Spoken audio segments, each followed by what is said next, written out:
My friends, we live in a world of clocks and calendars, measurements and milestones. We have microscopes to peer into atoms and telescopes to examine galaxies. And still, despite all our instruments, all our cleverness, there remain moments that confound us. Suffering that seems without cause, prayers that return like unanswered letters, paths that vanish into fog, and then we say, with hearts burdened by confusion, I don't understand. Of course you don't.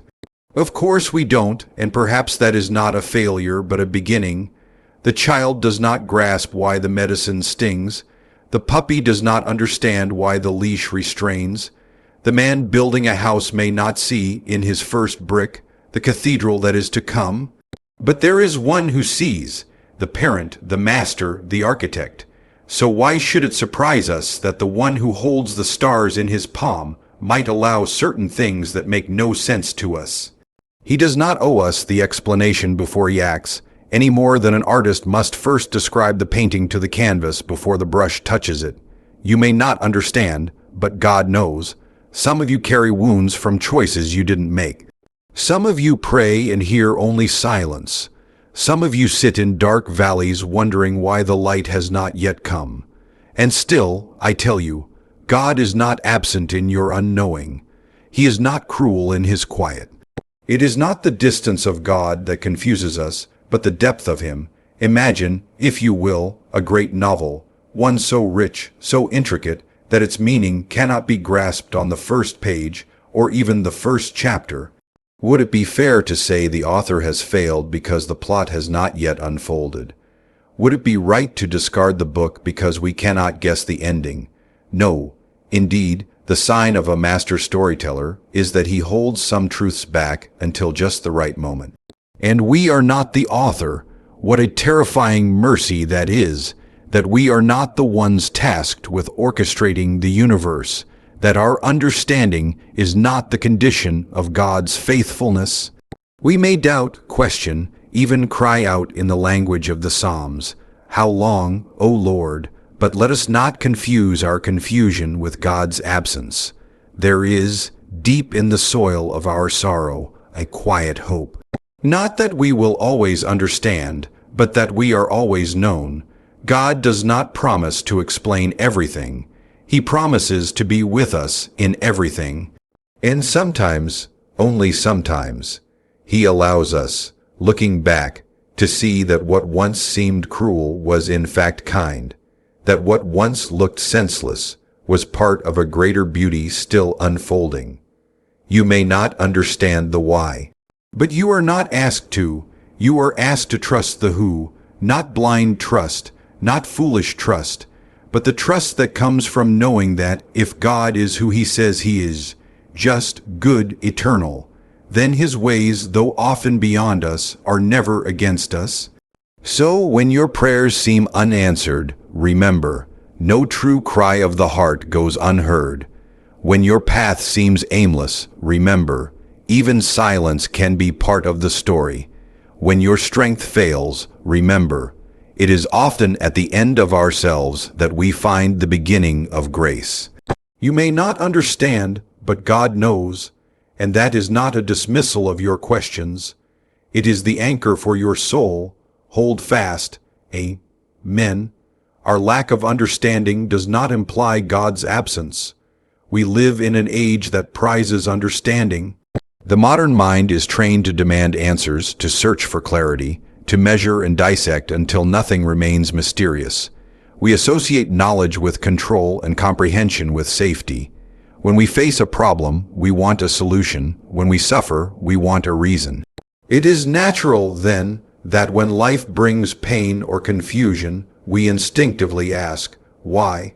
And when no answer comes, when heaven remains silent, some assume the silence means absence.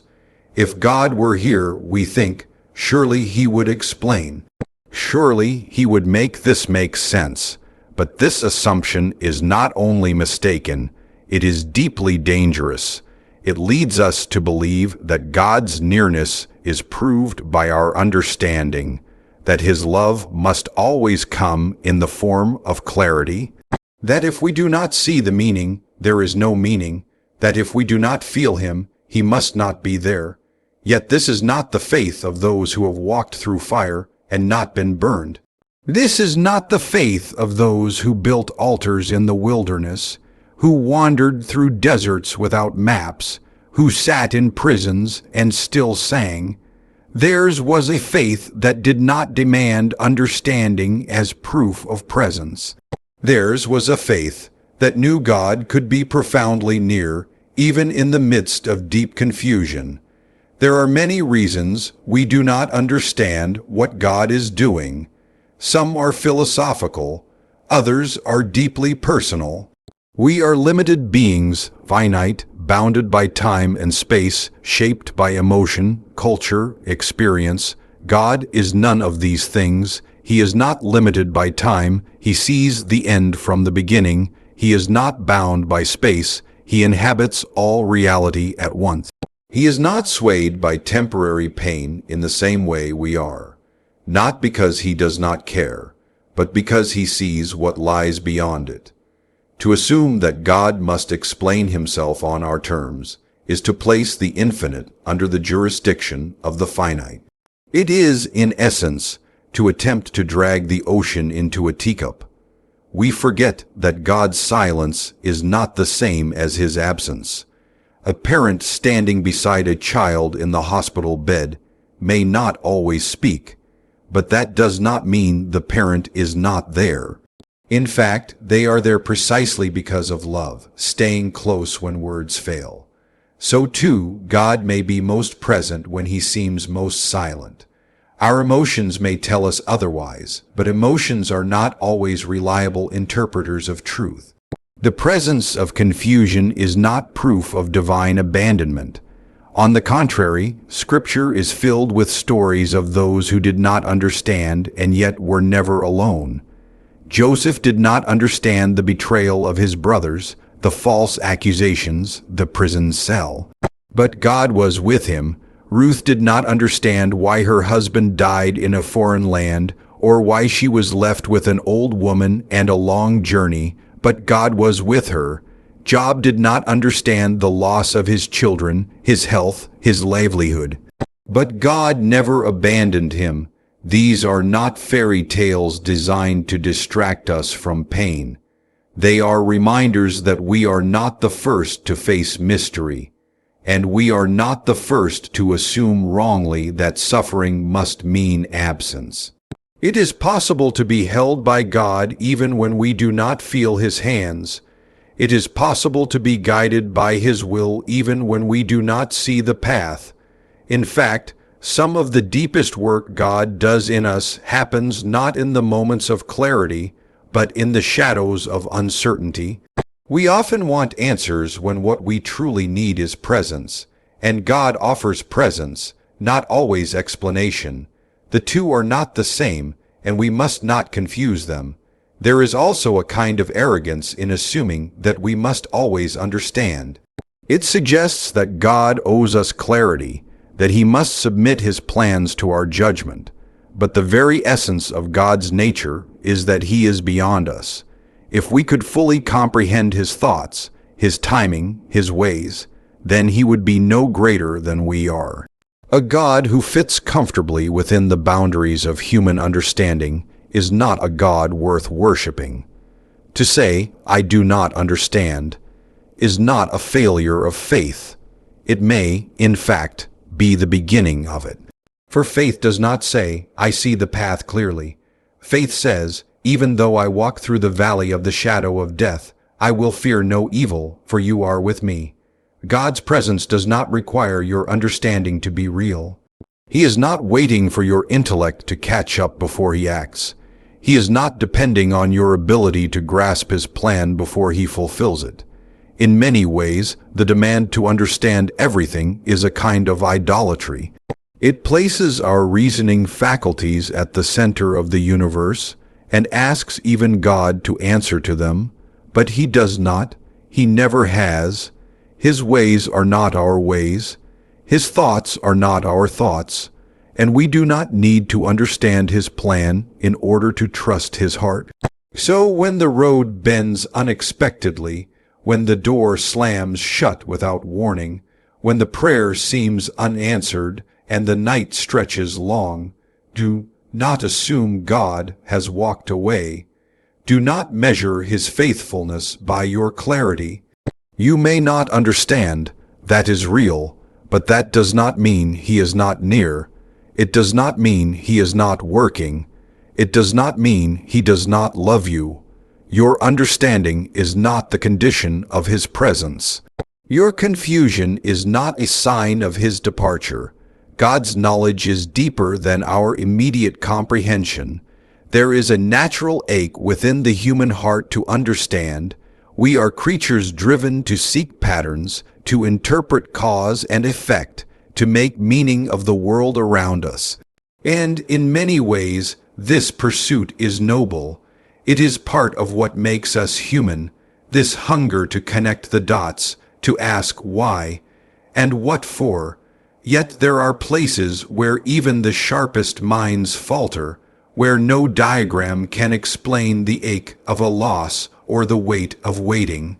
It is in these places that we begin to encounter something far larger than ourselves, the knowledge of God, vast and unsearchable. God's knowledge is not merely more of what we have. It is not simply a higher quantity of facts or a broader view of time. It is categorically different. We perceive in fragments, we remember partially, we anticipate with uncertainty, but God sees all at once.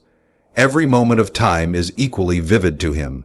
Every choice, every tear, every whispered thought exists fully in his awareness. What we know as future, he sees as clearly as the past. What we call coincidence, he understands as intricate design. We live inside the story. He is both the author and the one who holds the book outside of time. This is not a poetic way of saying that God knows a little more than we do. It is a declaration that his knowing is of another kind. He sees the threads that tie a moment of pain today to a redemption 50 years from now. He sees how a delayed answer will save a life, how a closed door will protect a soul, how a season of silence will prepare the ground for a deeper joy. And often, because we cannot yet see what he sees, we mistake his knowing for indifference or cruelty. But here is where faith must stretch further than emotion and deeper than reason. We are not being asked to explain what we do not understand. We are being asked to believe that someone greater does understand, and not from a cold, mechanical vantage point, but from a place of love, of wisdom, and of purpose. The knowledge of God is never detached from his character. He is not merely omniscient, he is good, and that goodness saturates his knowing. There are times when we are like children watching a tapestry being woven from the underside. We see knots, threads crossing in apparent disorder, colors that seem to clash. We ask what the pattern is, and from our angle, it appears there isn't one. But if we could rise to see the design from above, we would find that every knot, every twist, every line of tension is part of a stunning whole. And God, unlike us, sees from that vantage point. He knows not just what will happen, but what must happen for the fullness of the design to emerge. This is not a call to blind acceptance or passive resignation. It is not to say that we must never question or never cry out. The Psalms are filled with the voices of those who did just that, who asked, who pleaded, who mourned, but they did so with the conviction that their cries were heard by one who understood more than they ever could. Even in their confusion, they directed their questions to the God who knew, and this is key. God's knowledge is not simply encyclopedic, it is personal. He knows not just the grand arc of history, but the intimate curve of your story. He knows the number of hairs on your head, the silent hopes you've buried, the fears you've never dared voice aloud. He knows the weight of your waiting, the strain of your effort, the longing of your soul for something that lasts. There is no forgotten corner of your life that escapes his notice. When you feel most unseen, he sees you fully. When you feel misunderstood, he understands completely. Sometimes we believe that if we just had the full picture, the pain would make sense. But it may be mercy that keeps it hidden, because we are not built to carry the entire scope of eternity. Our hearts would collapse under the weight of knowledge reserved for God alone. And so, in His wisdom, He gives us what we need for today, not the full explanation, but the grace to trust the one who holds it. God's knowledge also means that nothing is wasted, not a single act of love, not a single moment of obedience, not a single tear falls to the ground unnoticed. Even when no one else sees, He sees. Even when the outcome of your faithfulness seems invisible or fruitless, He knows the impact, the ripple effect that travels far beyond what you can measure. What appears as futility may in fact be faithfulness with eternal weight. We often confuse clarity with peace, but clarity is not always what we need most. Sometimes the deepest peace comes not from knowing every detail, but from knowing the one who does. To rest in the knowledge of God is to let go of the illusion that we must have all the answers before we can move forward. It is to admit that our sight is short and our strength is small, but His is not. It is to yield not in defeat but in trust. The gap between what we know and what God knows is not a chasm to be feared, but a space where humility grows. We were never meant to know all things. That role belongs to God, and rightly so. Our role is to listen, to follow, to trust, even in shadow, even in silence. For while we see only in part, He sees in full. And though His knowledge is often hidden from us, it is never indifferent to us. Faith means trusting the author, not always knowing the plot. Faith, at its core, is not the absence of doubt, but the presence of trust. It is not a demand to see the entire path before taking the first step, but a willingness to move forward even when the destination is hidden. So often we assume that we must understand everything in order to believe, that we must possess full clarity before we commit our hearts. But faith does not work this way. It is not built upon complete understanding. It is built upon confidence in the one who understands. We are not called to have mastery over every detail of the plan. We are called to trust the author of the story. The longing to see the full narrative is deeply human. We want to know how things will unfold, where the road will lead, and why each turn must happen. We want to anticipate, prepare, and predict. We crave the comfort of certainty, but faith requires something more difficult. It asks us to let go of the need to know and instead place our confidence in the one who writes the story. It is not about reading the final chapter before we begin. It is about believing that the one who pens it is good and wise and does not waste a single word. Every story has moments that make little sense when viewed in isolation. A chapter filled with sorrow may seem meaningless until the resolution reveals its purpose. A character's suffering may appear cruel until it becomes the catalyst for transformation. Likewise, in our own lives, there are seasons that defy explanation. Disappointments that seem unjustified, delays that feel unbearable, endings that come too soon. If we judge the author by only a page or two, we may mistake his silence for absence, or his restraint for neglect. But faith sees the hand of the author, even when the ink is still wet and the meaning is not yet clear. There is a reason we are called to walk by faith and not by sight. Sight seeks control. It wants to verify and analyze before it moves. But faith is different. Faith proceeds because of who God is, not because every step is illuminated. It leans not on what is visible, but on what is promised. It trusts that the author sees a narrative that we cannot, and it yields to his timing even when the waiting is long and the purpose hidden. To live by faith is not to deny difficulty, but to trust that it is not the whole story. We often think that a lack of clarity is a problem to be solved, but in the life of faith, it is sometimes a gift. If we knew everything, if we saw all the future consequences, we might never have the courage to take the next step. If Abraham had been shown every trial before he left his homeland, would he have gone?